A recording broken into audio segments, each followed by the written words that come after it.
राधे दोस्तों, आइए हमारे चैनल अलौकिक श्रद्धा में आपका स्वागत है। आज हम इस वीडियो में मोक्षदा एकादशी व्रत की कथा सुनेंगे। मोक्षदा एकादशी के दिन भगवान विष्णु की विधिवत पूजा करने के साथ साथ इस व्रत कथा का पाठ अवश्य करना चाहिए। इससे मोक्ष की प्राप्ति होती है।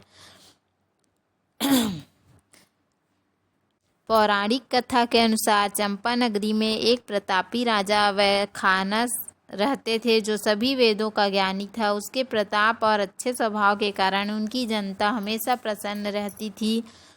एक दिन राजा ने सपने में देखा कि उनके पिता नरक में यातनाएं झेल रहे हैं।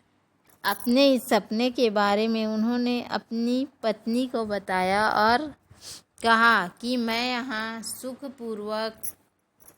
सुख से हूँ और मेरे पिता को इतना कष्ट है। इस पर राजा की पत्नी ने उन्हें आश्रम में जाने की सलाह दी। राजा जब आश्रम पहुँचे तो उन्होंने कई तपस्वियों को देखा। राजा ने ऋषियों से अपनी बात वहाँ मौजूद पर्वत मुनि को बताई। राजा ने कहा कि पिता ने मुझसे कहा कि हे पुत्र, मैं नरक में पड़ा हूँ, यहाँ से तुम मुझे मुक्त कराओ। जब से मैंने ये वचन पिता के मुख से सुने हैं, तब से मैं बहुत बेचैन हूँ। मैं बहुत ही अशांत महसूस कर रहा हूँ। मुझे इस राज्य, धन, पुत्र, स्त्री, हाथी, घोड़े आदि में कुछ भी सुख प्रतीत नहीं होता है। ऐसे में क्या करूँ? और अपनी परेशानी बताते हुए उनके आँखों में आंसू आने लगे। आगे राजा ने कहा, हे ब्राह्मण देवताओं, इस स्वप्न के कारण इतना कष्ट पहुंच रहा है कि मेरा सारा शरीर जल रहा है। अब आप कृपा करके कोई तप, दान, व्रत आदि बताएं, जिससे मैं अपने पिता को नरक से मुक्त करा सकूं। उस पुत्र का जीवन व्यर्थ है जो अपने माता पिता का उद्धार न कर सके।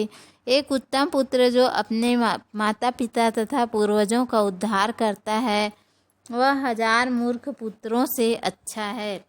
तब ब्राह्मणों ने राजा से कहा, हे राजन, यह यहाँ पास ही भूत भविष्य वर्तमान के ज्ञाता पर्वत ऋषि का आश्रम है। आपकी समस्या का हल वे जरूर करेंगे। ऐसे में राजा पर्वत ऋषि के आश्रम पहुँचे। राजा ने आश्रम में देखा कि अनेक शांत चित्त योगी और मुनि तपस्या कर रहे हैं। उसी जगह पर्वत मुनि बैठे थे।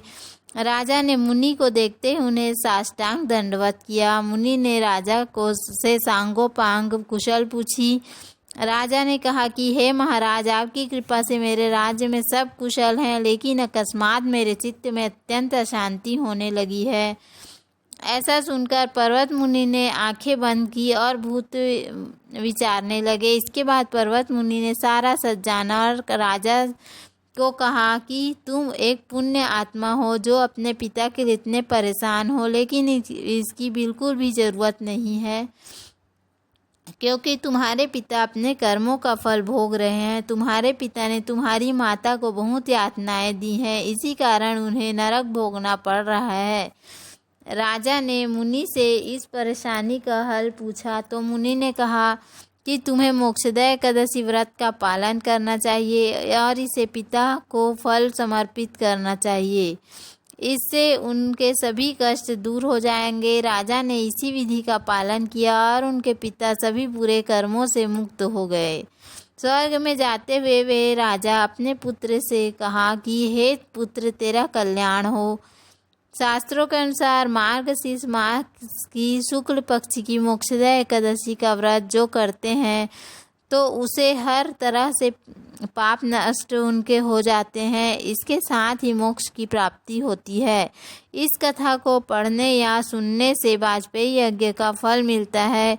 यह व्रत मोक्ष देने वाला तथा चिंतामणि के समान सब कामनाएं पूर्ण करने वाला है। बोलो श्री हरि विष्णु भगवान की जय। तो उम्मीद है आपको हमारा वीडियो पसंद आया।